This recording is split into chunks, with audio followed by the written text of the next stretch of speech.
ஆடி 2ஆம் வெள்ளிக்கிழமையை முன்னிட்டு கோவையில் பிரசித்தி பெற்ற ஸ்ரீ மூகாம்பிகை அம்மன் காஞ்சிபுரம் ஏகாம்பரநாதர் அலங்காரத்தில் பக்தர்களுக்கு காட்சியளித்தார்.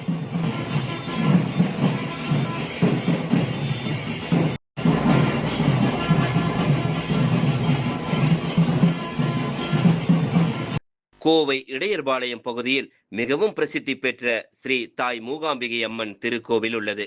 இக்கோவிலுக்கு உள்ளூர் மக்கள் மட்டுமல்லாமல் பல்வேறு மாவட்டங்களைச் சேர்ந்த பக்தர்கள் வந்து தரிசனம் பெற்று செல்கின்றனர். இந்நிலையில் அம்மனுக்கு உகந்த மாதமாக கருதப்படும் ஆடி மாதத்தில் அம்மனுக்கு ஒவ்வொரு வெள்ளிக்கிழமைகளிலும் சிறப்பு பூஜைகளும் அபிஷேக ஆராதனைகளும் நடைபெறுவது வழக்கம். இதனிடையே ஆடி 2ஆம் வெள்ளிக்கிழமையை முன்னிட்டு ஸ்ரீ மூகாம்பிகை அம்மன் காஞ்சிபுரம் ஏகாம்பரநாதர் அலங்காரத்தில் பக்தர்களுக்கு காட்சியளித்தார். தொடர்ந்து மணிகண்ட சிவாச்சாரியார் தலைமையில் ஆடிட்டர் தன்யா குடும்பத்தினர் மற்றும் சுரேஷ், சுமதி, சிவகணேஷ், கீர்த்தி ஆகியோர் குடும்பத்தினரின் ஏற்பாட்டில் அம்மனுக்கு காஞ்சிபுரம் ஏகாம்பரநாதர் அலங்கார பூஜை நடைபெற்றது. தொடர்ந்து அம்மன் தேரில் வலம் வந்தார்.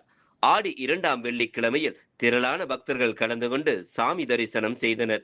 இதில் பக்தர்களுக்கு பிரசாதம், அன்னதானம் வழங்கப்பட்டது.